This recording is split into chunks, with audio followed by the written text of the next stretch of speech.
So good morning, everyone, or good afternoon, or good evening, depending on where you are. I'm Betsy Hill, president of Brainware Learning Company, and my guest today is Lemi-Ola Erinkitola, and I'm going to introduce her in just a moment. Just have a couple little housekeeping things first. I am just delighted that Lemi and I are able to re-record this from a previous webinar that we did where we had a number of audio difficulties. So this is a re-recording of that, and we're just very excited to have that. Oh, you've got my information there. I'm staying connected. But if you're watching this as a recording and you've seen it and you would like a certificate of participation and or a copy of the slides that Lemi will be using today, you can just email me at bhill@mybrainware.com and we will take care of getting those to you. So now I'm going to just tell you a little bit about Lemi.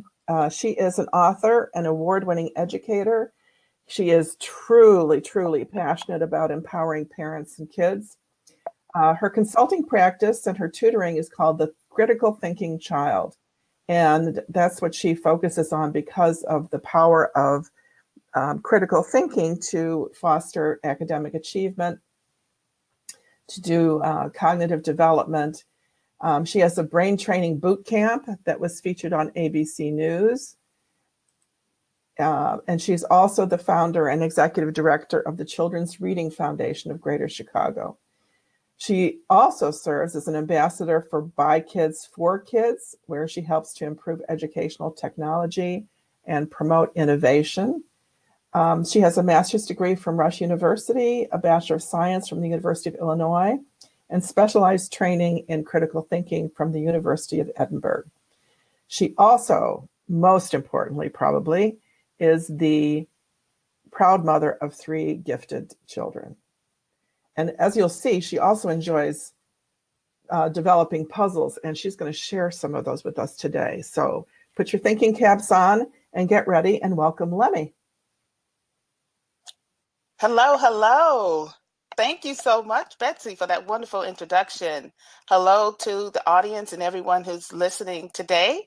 I'm real excited to be able to bring to you some of the strategies and tools and ideas that we've been implementing for quite some time now. On the first photo, you see a picture of my wonderful family. This is a photo back, oh gosh, almost 2 decades ago. But I like to start off to give just a big background in terms of my passion. My initial field was in healthcare, and how I was able to change from healthcare to working with young children. Well, it's when I became a mom. When I became a mom, I wanted to make sure that my children had the best possible education, like many of you probably have the same type of thinking. And it really became sort of frustrating for me, actually, when my kids started approaching kindergarten, that there wasn't a lot of resources to help me. And a lot has changed in the education industry. So that became my mission, to figure out how I can best tap into fun activities to develop my children's brain and help them reach their academic potential. What came across my way was a missing piece of the puzzle, which is critical thinking. And here's one definition of critical thinking. There are many out there, but I like this one because it sort of resonates to me, and it resonates to many people that I connect with that work with children. This definition is stating that critical thinking is the ability to use a variety of information and skills in a variety of ways in order to solve problems, many problems. And this source comes from the Child Care Education Institute. And I think this has all the powerful words when we talk and think about critical thinking. We want kids to take information, process it, use that information to solve problems, and then create new ideas of their own. And that's what critical thinking is all about. Now, why is it important? Critical thinking has always been important, but today, in this day and age, is so very important because of the way that our economy has changed and the infusion of technology. I want to show you this slide right here. where you can look and see that in 2015, and this source comes from the World Economic Forum report, and it is stating that these are the levels of skill sets that employers are looking for when they are hiring. So we see in 2015, critical thinking rated very high as number 4, but they are projecting by the year 2020 that critical thinking will be the second most important skill to secure a career in any industry, particularly the STEM industry. And we're going to talk more about how that all ties together in a minute. And it's very important, as I mentioned, the STEM industry, that's science, technology, engineering, and math. And many of us have also heard of the STEAM acronym as well, which we include the arts. And it's important because for any line of field involving STEM or STEAM, there's a high level of critical thinking skills involved. Whether you're a doctor looking at an X-ray, or you're an engineer designing a bridge, if you work in the tech field and you're working on cyber safety, cyber security, perhaps you are in the university and you're teaching kids about, or teaching students about finances and economics, they have to know some level of critical thinking skills. So very important. But how do we start off by teaching young children critical thinking skills? We certainly don't want to wait, and I didn't want to wait until my children were in middle school or high school to start to understand what critical thinking looks like and how they can apply it. So I started this journey very early to do the research, and I found, as many of you perhaps are familiar with, Bloom's taxonomy. Now, Bloom's taxonomy has been around for quite some decades now, but it was revised in the year 2001. So the model you're looking at right now is the model of Bloom's taxonomy, where they have simplified it from an educational standpoint. So we have now a framework for critical thinking as it relates to education. And this is the one that I chose to use because, again, it allows me to understand how I can identify when a child is at a lower level of critical thinking and when he or she is moving up to what we call higher order thinking skills. So if we start at the very bottom of this model, we'll see that memory, any type of questions relating to who, what, where, when, why, how, those questions are tapping into the working memory of a child. It's at the very bottom of the critical thinking framework, but it's so very important because this is the foundation. As we spiral up, we want to assess a child's understanding. So we may change the questions up and ask him or her to compare and contrast, a story, for example. We'll continue to spiral up the framework, and then we start to ask different questions. We want them to apply their critical thinking skills. And we want to use keywords that may include apply, build, experiment, or choose. Again, as we move up, we get to analysis. And in this level, we're getting into what I call the hot zone, the higher order thinking level, where we ask children to simplify or make assumptions. Perhaps we may ask them to do a survey. All of these things are allowing children to build and elevate their level of thinking. Next, create. We want them to create and develop patterns and then to evaluate that creation or someone else's creation. And what we mean by evaluate, we want them to either agree or disagree or validate the idea that they have. This is so very powerful. And young children can do this as well. It's not a complicated model to follow, which is why we've implemented it in our brain bootcamp. So, Lemmy, if I could ask a quick question about that. I think that people have a tendency to think about critical thinking as being only sort of up at the very top of that pyramid in the taxonomy, or however you want to think about that. But what you're saying is that it's integrated throughout, that all of this is part and parcel of critical thinking, and that you build up so that you can integrate the lower skills, but that it's all really essentially critical thinking. Am I hearing that right? Yes, I view it as components and part of the recipe of critical thinking. And the reason being is that from the research and what I have noticed is that we can have children operating at that higher order thinking level, but they still have to extract or utilize this lower level of thinking. So it's not necessarily you do step one and you never come back to relying on your working memory or relying on any of those uh, underlying skills. It's really all integrated because thinking is very fluid. It should be very fluid.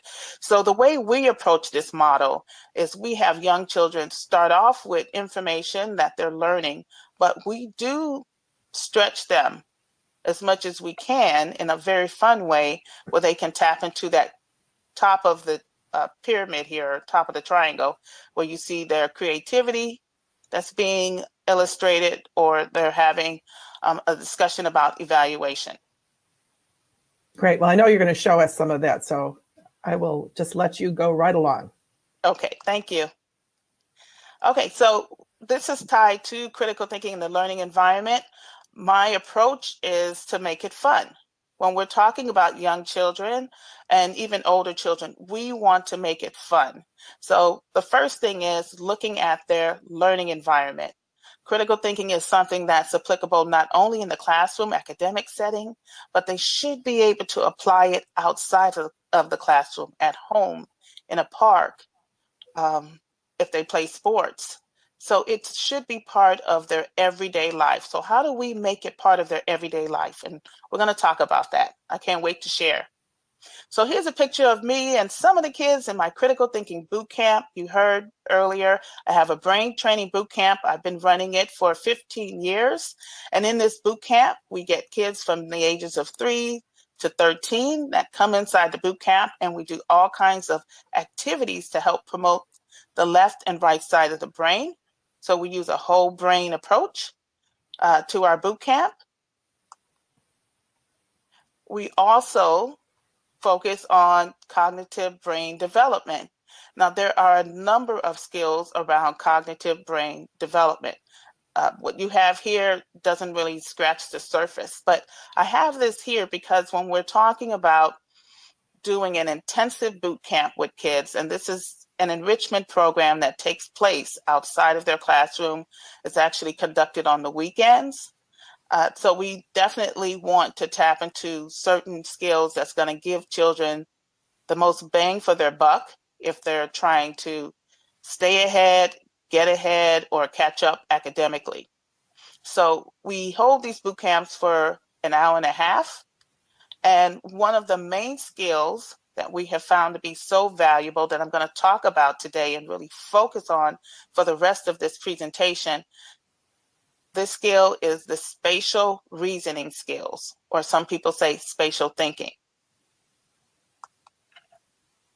So why did I choose to focus on spatial thinking? The reason being is that there are tons of research out there that shows the power of spatial thinking and spatial thinking skills, and as it relates to STEM success.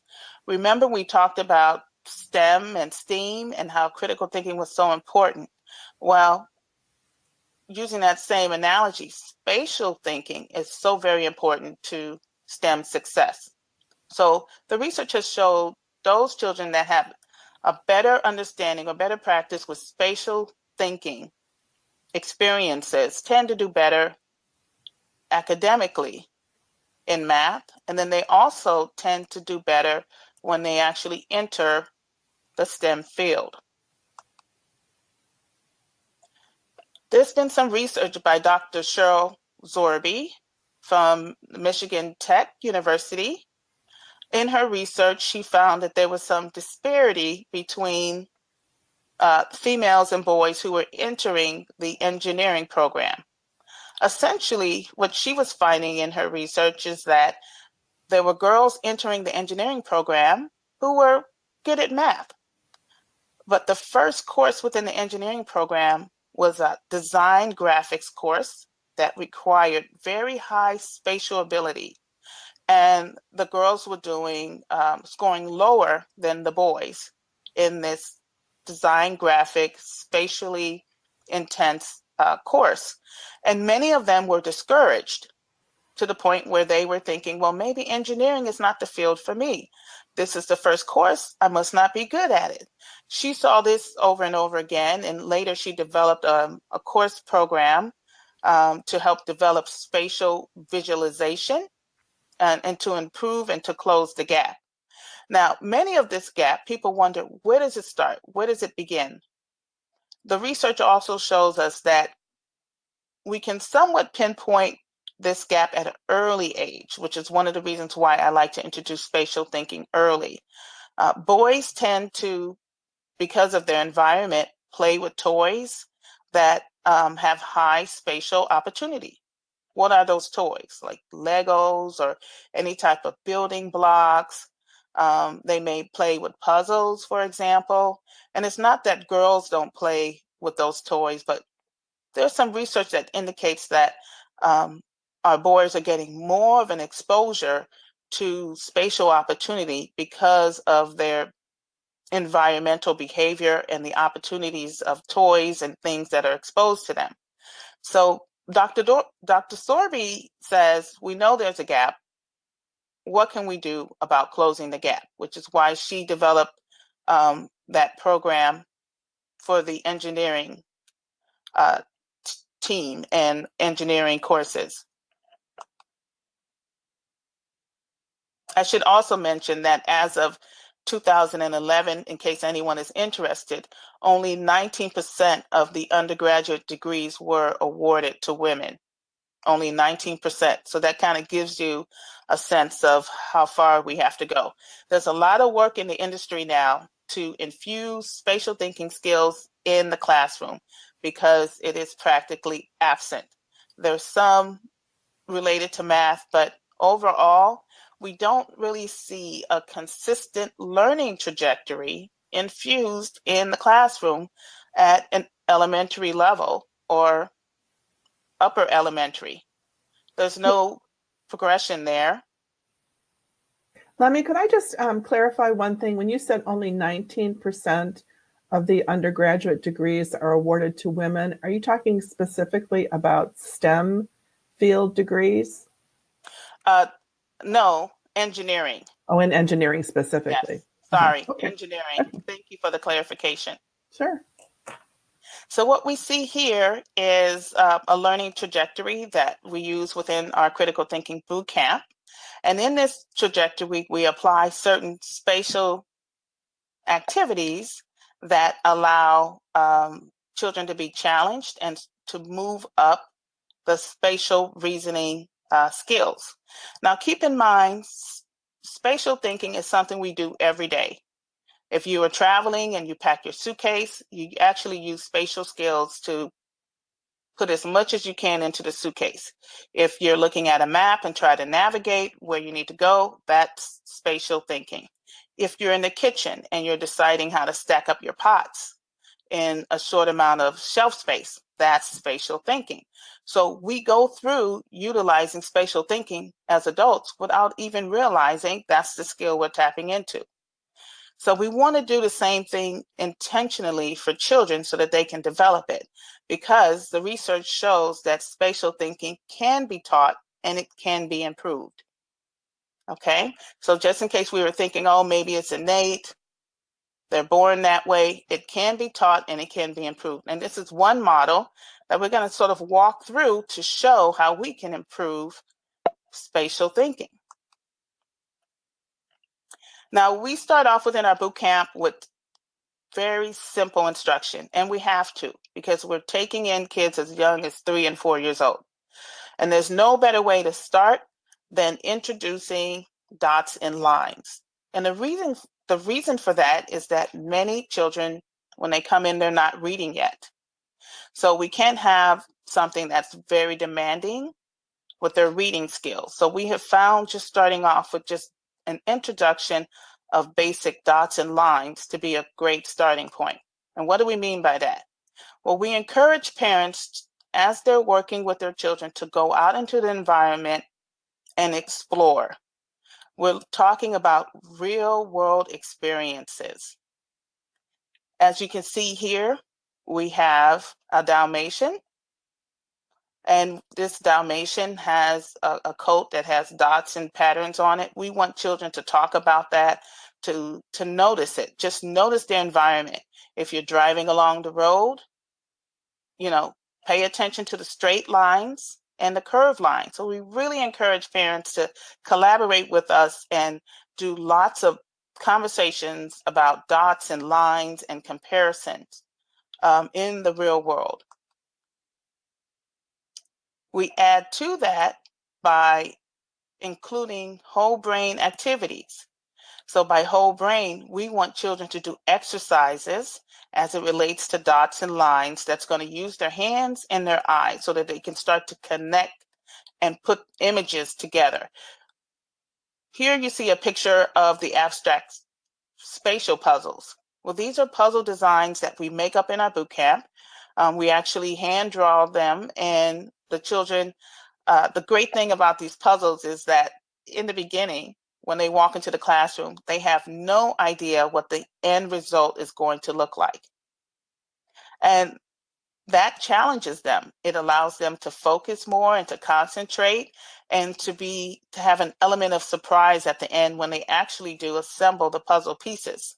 And we have found this strategy, if we take 5 to 10 minutes before doing classroom activity, we have found this strategy to be so very powerful that it really sets the brain up for academic success. So from the ages from 3 and up, everybody engages in abstract puzzles. Afterwards, I've created these fun sheets. Now, the fun sheets are taking the real world experience and then the concrete experience by working with the puzzles and providing more opportunity for them to do academic exercises in a fun way. So here you just see samples of one of my books from the Critical Thinking Bootcamp, where kids come in at a very fundamental level. So this one's for pre-K to kindergarten, and they do activities that they actually recognize. Let's see if we can show you a better picture there. So here are sample questions. Which picture shows a straight line? And so we would ask them questions so that they can identify the straight lines, the curved lines, and the dots that they are familiar with in their real world environment and also in the classroom setting as they do concrete exercises.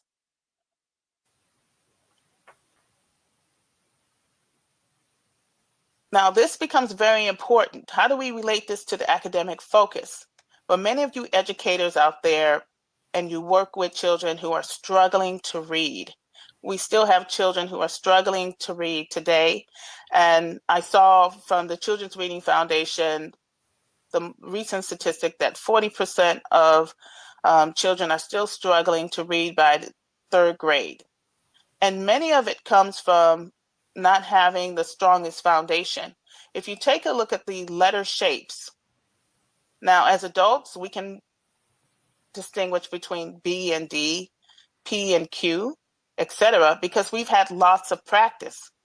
But if children didn't get the practice of really having that concentration of straight lines and curved lines, because every shape in the alphabet, every letter in the alphabet is made up of straight, curved lines, or a combination of straight and curved lines.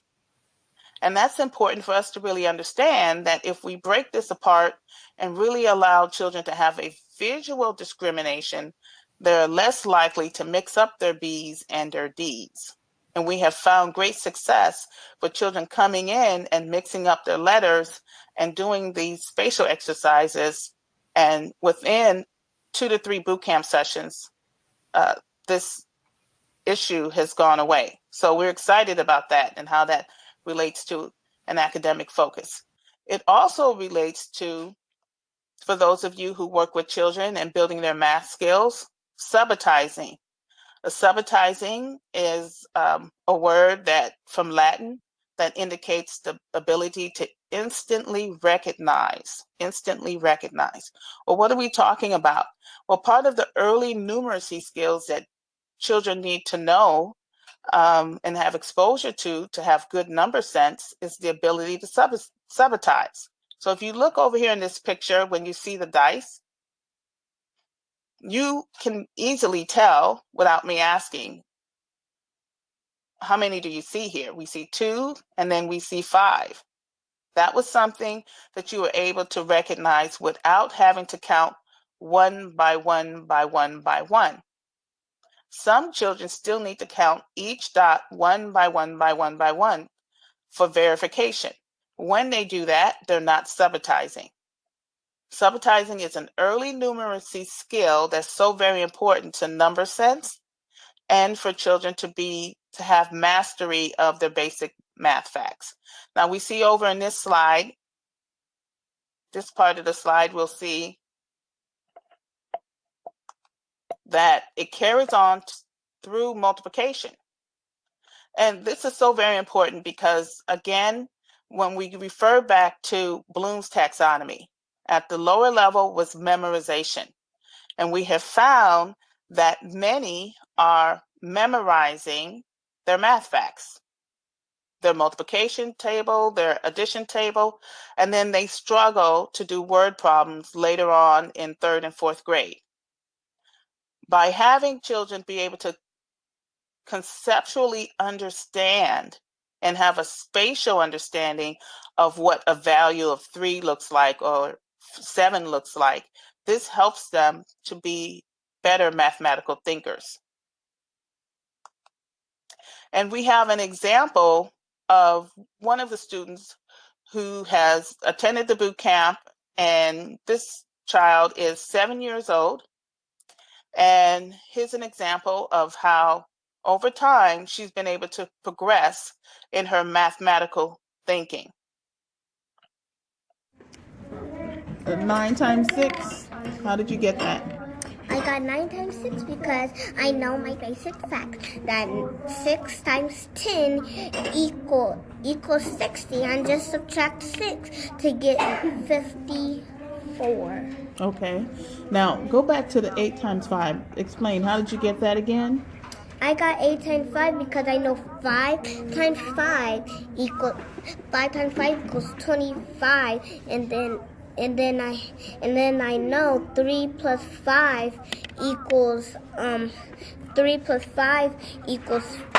8, and so I took this fact, 5 times 3 goes 15, and I just added 15. And so I added and multiplied at the same time. 5 times 5 plus 5 times 3 is 40. Oh, good. So you multiplied and you did addition at the same time. Mm-hmm. Okay, that's great. Now, how about a more simpler one that you did? And I like your doodles, by the way. Doodles. So your drawings. Yeah. Okay, how about 2 times 6? Explain how you got that for me. I got 2 times 6 because I take my doubles fact. Because I know 2 times anything, and I mean anything is a double. And so I took my double fact, and I saw 6 plus 6 equals 12. Wow, wasn't that amazing? Yeah, that is unbelievably cool. That is just fabulous. Okay, so now we got back to your, but that is really extraordinary how that young lady was able to put together all that information and keep all those steps straight. Right, to keep it straight, her working memory. She does the abstract puzzles every time she comes to the session. But more importantly, we are asking questions, asking about her thinking, asking why. And in addition to that, if you were to ask her what does she see in her head for the number 2, many students may just see the number 2. But she would respond and say, I see 2 cookies, I see 2 pencils. So the important lesson here is that you want to make sure that children have a visual representation when it comes to math, which is why subitizing is so very important. And we can close the gap on a lot of mathematical issues when it comes to moving up the mathematical trajectory and learning their math facts if we just give children more practice around subitizing, which is a spatial skill. Now, as we move up the spatial learning trajectory, what's next? We have shapes and symbols. Let's take a look at that. Okay, so again, we want to send children out into the environment to pay attention to shapes and symbols. Even if you have an older child, sometimes they're not paying attention to what they're looking at. Again, we're moving beyond straight lines and curved lines to actually connecting that to make images. And so we see this all around our environment. We want to ask questions. We want them to talk about what they're seeing and why it's important. And how does it differ from another shape or symbol that they may look at? It's all about having conversations. From there, we bring in, again, concrete exercises that involve the whole brain approach. We want them to use their hands and their eyes at the same time. In this photo, you see a picture of a young child who's working on tangrams. Tangrams are the 7-piece geometric puzzles that you put together, and you can make alphabets, you can make pictures of animals, you can make houses, 7 pieces, and you can design different images. And so now we're connecting shapes to build up their brain so that they can make images. And of course, we have to have some fun sheets in this.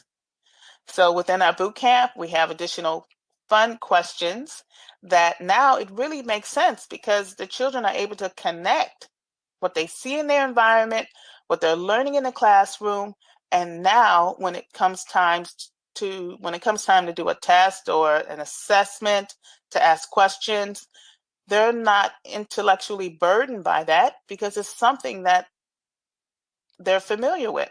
So here we have, which figure is a rectangular prism? Now, some of you may be thinking, oh, well, this might be somewhat of an ambiguous question, but if we're talking about younger kids who are just learning and they haven't taken geometry, this would be the answer that they would choose, and we would have a conversation about it. But if we're talking about older kids, and perhaps they may say, well, I see this as a possible answer. It's a cuboid, and this is a cuboid too. And we know that within our geometry that these 2 shapes can potentially be rectangular prisms. And this is why we want to have a conversation with children to understand their thinking. Within our boot camp, it's a collaborative approach between parent and child when they use these fun sheets. You have to understand what's inside of their brain and why they chose that answer.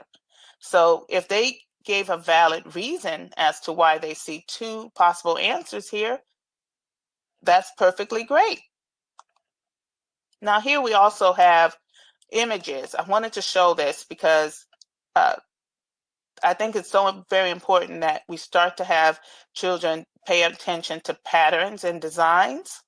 And it ties into when we take them to the zoo or when we take them to the museum. Now we can bring that back home and really tap into their thinking in terms of what they're actually looking at.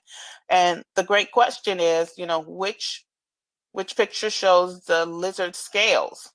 And they have to look very closely, and they have to rely on recall. They have to rely on their visual-spatial skills. Most of these questions, I will tell you, we put in black and white by design.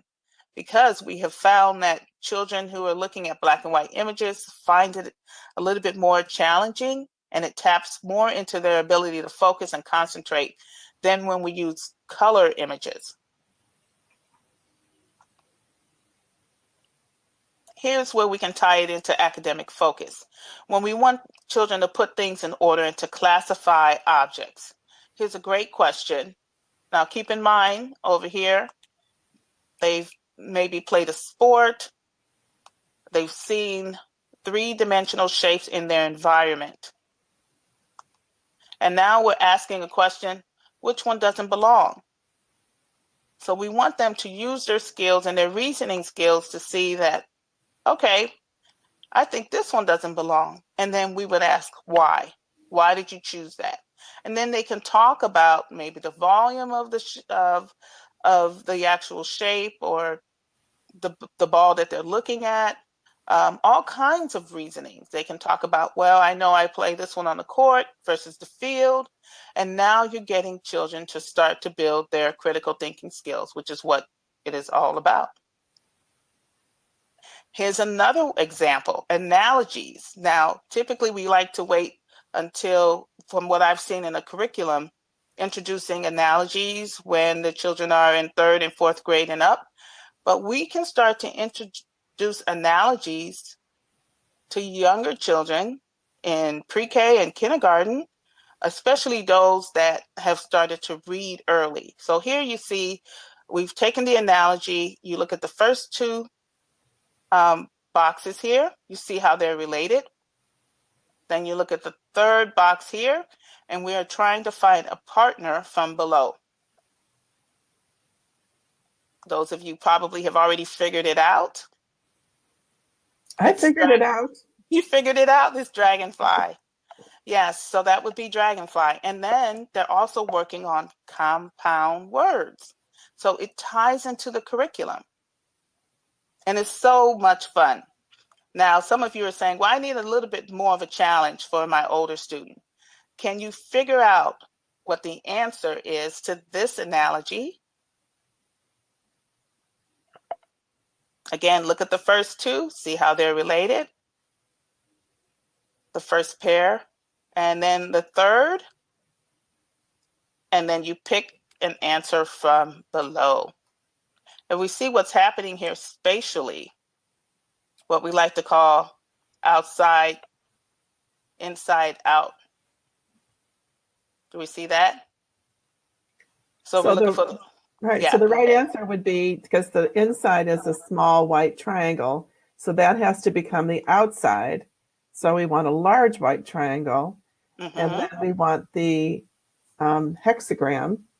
Is that Hexagon, yes, hexagon, to be the smaller piece.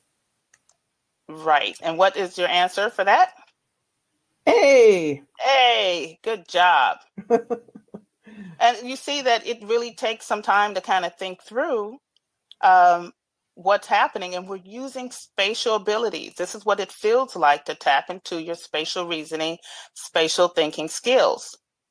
Now, let me ask, just as you're doing that, because one of the things that I have found with puzzles like these, and I use them with a little more complex, but with older students, in fact, in the MBA program I teach, we often work on these kinds of things and ask people to explain, sometimes even just talking through it out loud about what's happening helps them do it. So it's also connecting the visual spatial to the verbal. Is that a key part of this as well? Oh, it's such an important part, especially for our 5th and 6th graders. We have them do an exercise that's called Identify Your Thinking Clues. So we just don't rely on them, getting the answer. It is a multiple choice question. And so there's an opportunity to guess and still get it correctly. But we have them do an exercise where they have to identify their thinking clues from a number of categories. So for example, one thinking clue could be, did you see any shape rotation? Did the shapes rotate? How did they transform?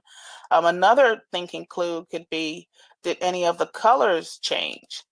So you have to pay attention to any contrast in colors.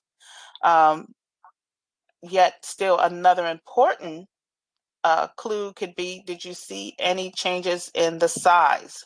Did the shape get bigger? Did it get smaller? Was there an increase or a decrease?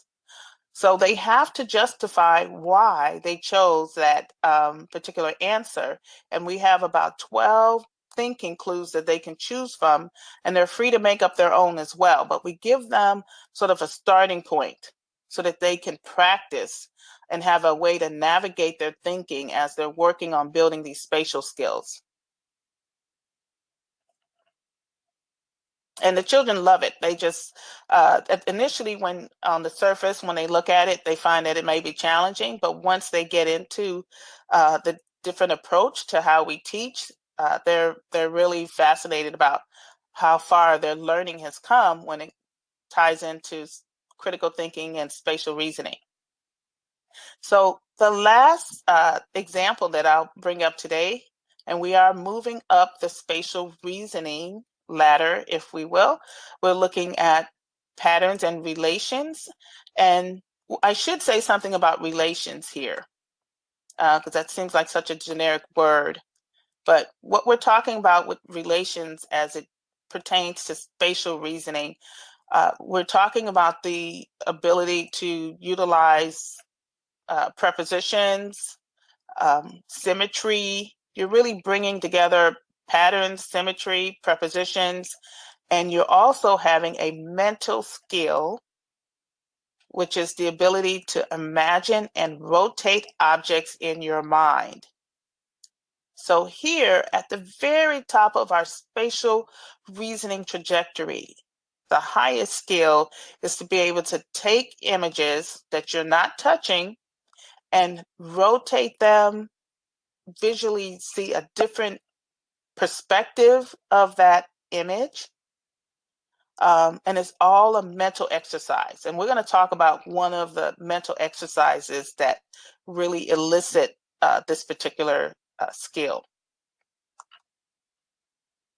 But first, we want to start with looking at our real world environment. That's so very important. Again, go into the environment and just, nature is such a good teacher, right? A good teacher for science, math. Here we have a butterfly that has symmetry. We just talked about that. There's the symmetry. A mirror image. Isn't that amazing? We can find this in nature. You can find it at home in your closet. Look at your clothes, anything with a pattern, a tablecloth. Start to look for these different designs and have children compare and contrast. Have them have a discussion about what they see and how the pattern is designed. Is it an A-B pattern where it might go blue-green? Blue-green? Is it ABC? And that might be red, white, and blue. Red, white, and blue. So we know there's different types of patterns, and we want to be able to have children identify that in the real world. Again, we're going to do some fun brain exercises. So what type of exercises are we doing? I remember my parents having us do a lot of paper folding exercises when we were kids. We would make paper airplanes, paper hats. Do any of you remember making paper hats? So basically, these type of exercises, this paper engineering and paper folding, is what is tapping into a higher part of spatial reasoning. And again, the kids are having fun. All of this is pretty much game-based fun.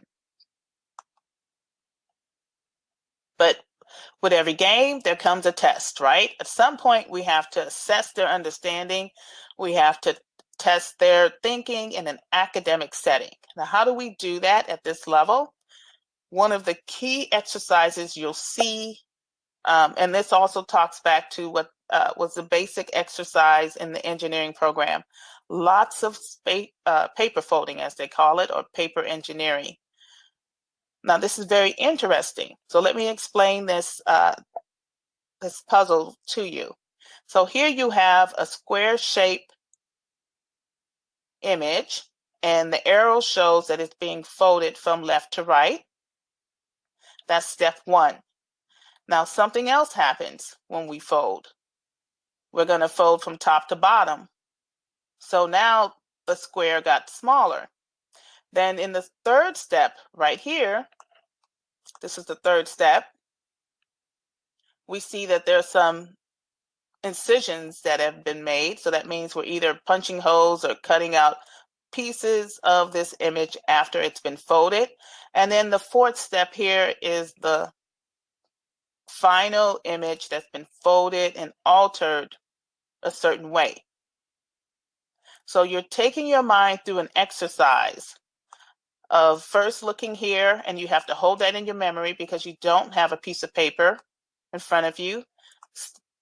You're going through the steps, mentally looking at that, and then now you need to imagine what this image would look like, what that would look like when you unfold it. Can anybody imagine what would be the answer? All right, I'm going to go out on a limb here, and I'm going to say that it's the first one. You are correct. For any of you that picked the first one, that's correct. But you see how you have to pay such attention to detail because at a glance, they look similar. And this is what happens to our minds and to children's minds when they glance at something that looks similar and they're not able to visually discriminate between direction, position, the lines, and so forth. So this is a skill that with practice, children can do very well. In our boot camp session, we have seen fifth and sixth graders come in with relatively low spatial thinking skills. And at the end of 6 weeks, they are able to successfully complete our paper folding exercises. Many of them. It's interesting, Lemmy. What I found myself is my first instinct was that it was the last one. And then I had to say, no, okay, that can't be right because of the way that the side arrows are pointing. And if I really did that. So actually making a mistake can be really helpful here because it points out to you how you need to look at something differently. Oh, yes, that's such an important point because we make lots of mistakes and we encourage that. And so we can have an opportunity to develop the child's growth mindset and have them sort of persevere through their mistakes and learn from their mistakes. Rarely do we get students that come in and do our practice test and score 100%. On average, the fifth and sixth graders that come inside of our boot camp and they take a 20-question practice test, the average score is 70%. And we are pulling kids from, selective enrollment schools as well. So most of these children are in a fast-paced, accelerated classroom, and still they're barely getting a C on paper folding. And then when we do our post-assessment, they're scoring in the 90s. But they're learning from their mistakes and they're getting a lot of aha moments in terms of what they need to pay attention to, things that they never really thought about as being important. They now realize that it's important. And so, yeah, we believe that a lot of the learning comes from making mistakes and how we correct from there. So here's another opportunity here. And so this is what we call pattern sequence. It's sort of putting things in order. So we have one image. We start with the first image. We're going to go left to right. Okay, left to right. The first image. And then we go to the next image. It's the same image, but something's happening. So it's the same image. Here's the third representation of that same image. Can you see what's happening? Have you figured out? Here's the fourth representation. Now the question is, what would be the fifth representation? And then you choose from A, B, C, or D. So you have to figure out the sequence of this image? What is happening? And then what would happen next based on the information that you've seen? Pattern sequence puzzles. I think we should not answer that question. And I want to see if anybody can come up with the correct answer, whether it's A, B, C, or D. And if you think you know what it is, why don't you email me, bhill@mybrainword.com. And Lemi, would it be okay if I gave away a workbook or something? Sure. All right. So Yeah. whoever is the first, we'll say the first 5 people to correctly email us with the correct answer on this one, we'll send them a workbook. Absolutely. Okay. And no Google. No, you can't Google. You have to. No, you have to figure it out for yourself. You have to figure it out. So you have to explain why you're right. Yes, there we go. You have to explain. We're looking for your thinking here.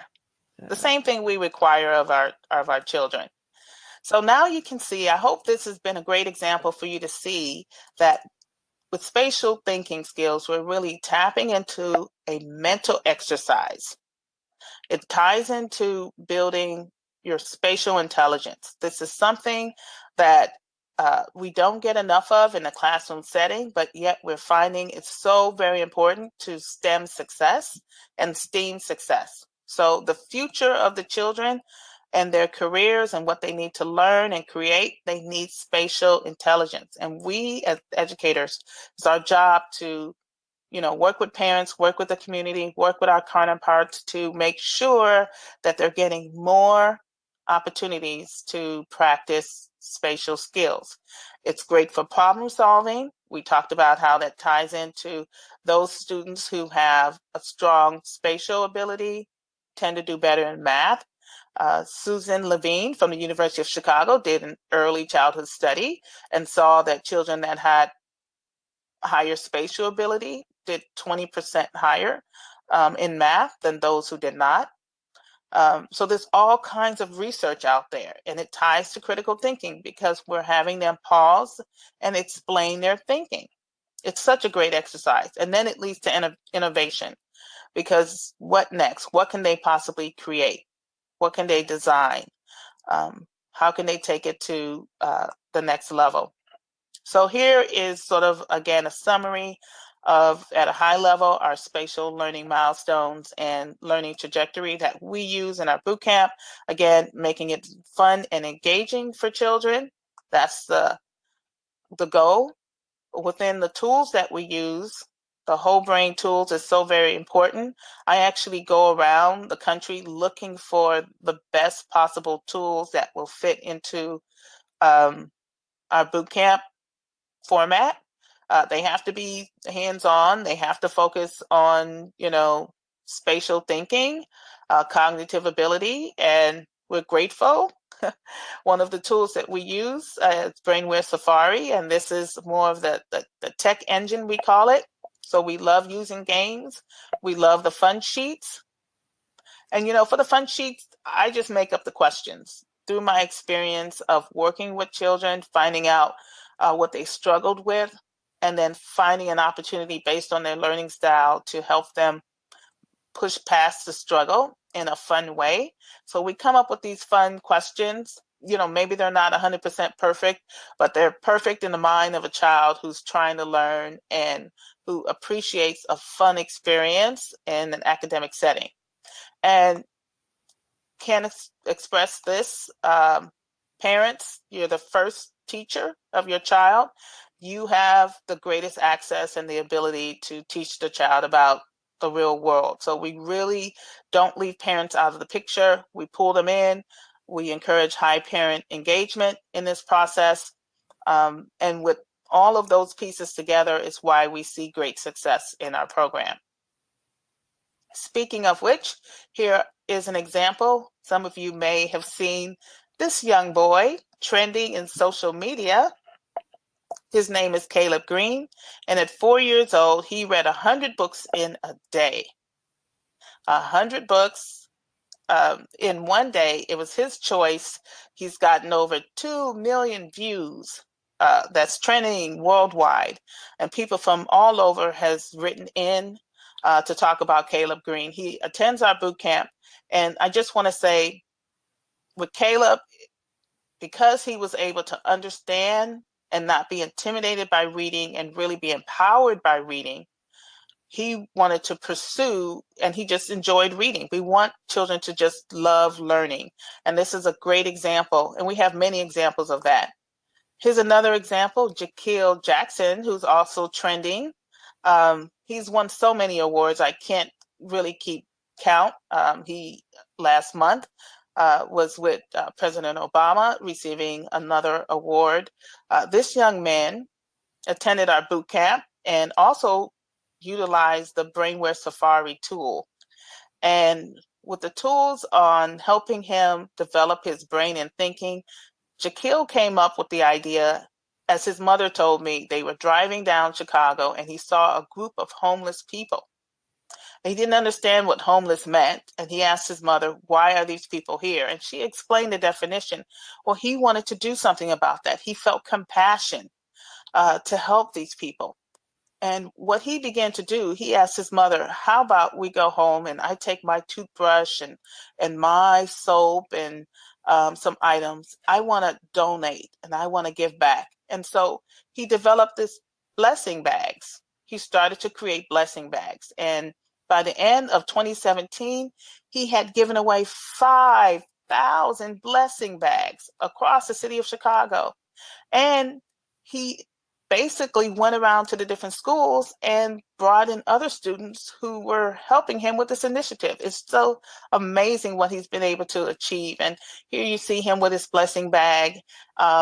And it shows the power of critical thinking. So critical thinking is having kids come up with ideas, solutions that they can figure out on their own. And this is just a great example, and how he's able to use his math skills. And spatial thinking is one of his favorite activities when he comes into the boot camp. He can't wait to do the spatial thinking. And he's become more competitive in a fun way in that arena. That is a really great example of problem solving.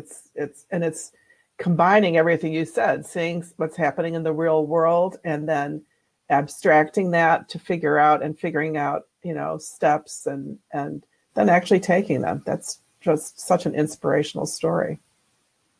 Yes, it's what inspires me to have and witness, actually, the children having great success. And there are many stories like that. I just want to also say, as we begin to wrap up this webinar, is the spatial training skills. We're seeing a lot of movement at the college level. Within the STEM programs, Dr. Sorby's work and her coursework around spatial visualization is being used internationally. We're also seeing a lot of effort in upper elementary and with the high school students. So people are paying attention to the value of spatial training. But I also want to stress that it's never too early to start. We need to see more of these spatial activities in the preschool and the early elementary level. It just becomes a lot easier, just like when they're learning to read. If we waited to teach students how to read when they're in third grade, chances are they're more likely to struggle later on. But if we give them the foundation of phonics and letter identification in preschool and kindergarten, then their success for reading is greater. Well, we want to do the same thing for spatial training. We want to introduce activities that will be appropriate for young children. And that means playing with blocks, building things. There was one exercise we did with just marshmallows and spaghetti. 2 items, so it doesn't take much. And with the marshmallows and spaghetti sticks, we had children build and connect geometric shapes. So all of these activities, they're a lot of fun, and they're all leading to spatial training. Here are some of the books that we actually use in our boot camp. This one is the one for those 5 who actually come back to Betsy and answer the question, our previous question correctly. We'll send you a copy of this book. Now, it does say ages 6 to 12, but I have to tell you, we've had this book requested at the university level, and some of the college students were challenged by this. But so don't take it lightly. I just had to put an age band on it because with my boot camp, we work from 3 to 13, so to speak. But this is definitely applicable for some college students as well. So we've had DePaul University use it here in Chicago and some other universities as well. So I'm sure you're going to find all kinds of opportunities to be engaged at the paper folding level, which is at the top level of our learning trajectory for spatial thinking that I talked about. And then we have some additional books that are on the horizon that are coming soon. Should be released this summer or early fall. So just check back with my website. This is my website here, thecriticalthinkingchild.com. And you can send any questions or comments if you want to info@criticalthinkingchild.com. So I hope you've enjoyed this webinar. And Betsy, do you have any additional questions for me? Well, I think we've pretty much used up our time, and we got a few questions along the way. I think, Lemi, you've just done an amazing job of explaining how critical thinking starts at a very young age and how we can really build our students' skills. I think that was really, very compelling. I can't wait to use that workbook myself. I'm sort of a puzzle. In fact, I'm going to start calling you the puzzle lady, I think. Thank you. Because puzzles are fun, but they also really help grow our minds in ways.